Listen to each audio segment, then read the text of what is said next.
नमस्कार दोस्तों, मेरे चैनल हिंदी कहानी 03 में आपका स्वागत है। सुधा ने बाराबंकी के एक सरकारी स्कूल से इंटर की परीक्षा पास कर ली थी। उसी दिन उसका रिजल्ट आया था। उसके 78% मार्क्स आए थे और वह अपनी क्लास में सबसे ज्यादा नंबर पाने वाली लड़की थी। वैसे भी यूपी बोर्ड में इतने नंबर लाना अपने आप में किसी सम्मान से कम नहीं था। उसके नंबर सुनकर मोहल्ले भर में उसकी तारीफों के पुल बांधे जा रहे थे, लेकिन सुधा के मन में अपनी इस कामयाबी को लेकर जरा भी खुशी नहीं थी। होती भी कैसे, घर वालों ने रिजल्ट आने से पहले ही अपना फैसला उसे सुना दिया था कि उसे आगे की पढ़ाई बंद करनी होगी। दोस्तों, आप सभी से एक रिक्वेस्ट है, मेरे चैनल को सब्सक्राइब नहीं किया तो सब्सक्राइब कर दीजिए और वीडियो पर प्रतिक्रिया देना ना भूलें। उसने बाराबंकी के ब्लॉक अस्पताल में पिता को मिले 2 कमरों के उस सरकारी मकान में पहली बार घर वालों के फैसले के खिलाफ बगावती तेवर अपनाए थे। उसने कैसे अपने पिता और बड़े भैया से पहली बार ऊंचे स्वर में बात करते हुए कह दिया था कि वह अपनी आगे की पढ़ाई हर हाल में जारी रखेगी। सब उसके आगे पढ़ने के फैसले के खिलाफ थे। वे किसी तरह शायद उसकी आगे प्राइवेट पढ़ाई करने के लिए राजी भी हो जाते, लेकिन उसने दिल्ली जाकर पढ़ाई करने की बात कहकर घर में धमाका कर दिया। अकेली लड़की को दूसरे शहर भेजने की हिम्मत और उसके लिए पैसों का इंतजाम करने की हैसियत दोनों ही उनमें नहीं थी। उसने घर वालों से कह दिया कि उसे उनसे किसी तरह के रुपयों की जरूरत नहीं, वह दिल्ली में अपना खर्च खुद निकाल लेगी। उसे Delhi university JNU, lady Shriram, Kirori Mal और दिल्ली स्कूल ऑफ इकोनॉमिक्स के अलावा ज्यादा कॉलेजों के नाम भी पता नहीं थे, लेकिन खुद पर भरोसा था कि इनमें से किसी न किसी में तो उसका एडमिशन हो ही जाएगा। 10 दिन तक घर वालों से चले झगड़े के बाद 11 जुलाई को वह घर से दिल्ली के लिए चली थी। उसे याद है, माँ ने घर से जाते हुए उसे 1200 रुपये हाथ में देते हुए कहा था कि उनके पास जो कुछ है वह यही है। वैशाली एक्सप्रेस की जनरल बोगी में उसे घुसने की भी जगह नहीं मिली तो हाथ में सूटकेस और कंधे पर एक बैग टांगे वह स्लीपर क्लास में जा घुसी। सुधा का सफर शुरू हो चुका था। ट्रेन का यह सफर उसे बेहद सुखद लग रहा था। हालांकि मन में एक डर भी था कि अगर उसका एडमिशन कहीं नहीं हुआ तो वह किस मुंह से घर लौटेगी। वैशाली एक्सप्रेस नई दिल्ली रेलवे स्टेशन के प्लेटफॉर्म नंबर 9 पर खड़ी थी। लोगों को ट्रेन से उतरने की जल्दी थी पर उसे कोई जल्दी नहीं थी, लेकिन फिर भी दरवाजे के पास होने की वजह से वह जल्दी ट्रेन से उतर गई। प्लेटफॉर्म पर कुलियों और यात्रियों की भीड़ थोड़ी देर बाद छट गई, लेकिन सुधा अब भी प्लेटफॉर्म पर खड़ी थी।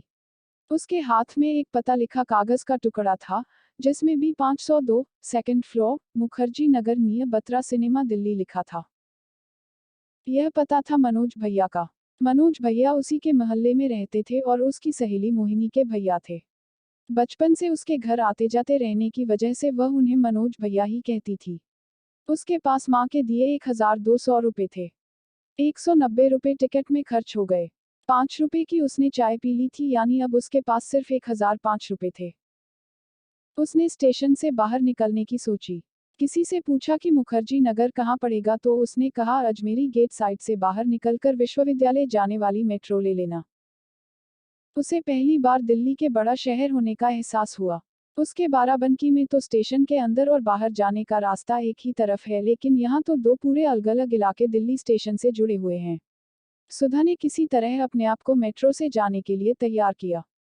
सुबह के 8 बज चुके थे। उसने मेट्रो में जाने के लिए टोकन ले लिया।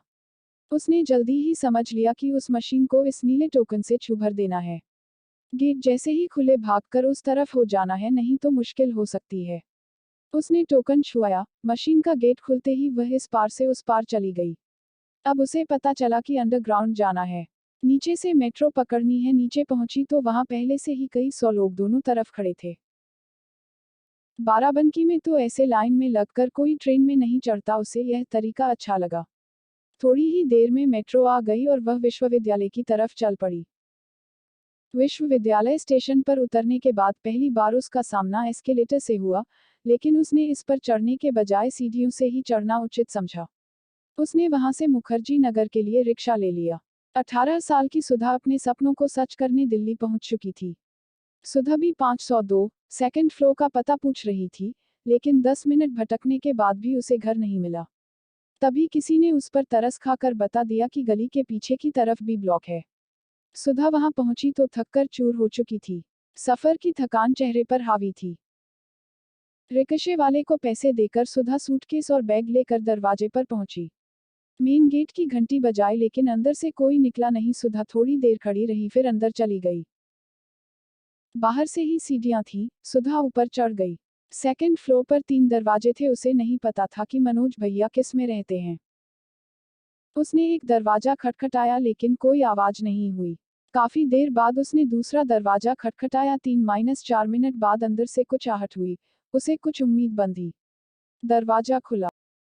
सामने मनोज भैया बनियान और बरमूडा पहने खड़े थे। उसे देखकर वे भी चौंक गए। अरे सुधा! मनोज भैया के मुंह से इतना ही निकला। फिर उन्हें लगा कि सुधा ने शायद उन्हें पहले कभी इस तरह नहीं देखा होगा, इसलिए वे भी थोड़ा शर्मा गए। कहानी सुनने के लिए धन्यवाद दोस्तों। मैं इसी तरह की नई नई कहानियां देती आती रहती हूं। हमेशा सुनने के लिए अपने चैनल को सब्सक्राइब कर लीजिए और वीडियो को शेयर कर दीजिए। इसका अगला भाग कल सुनने को मिलेगा।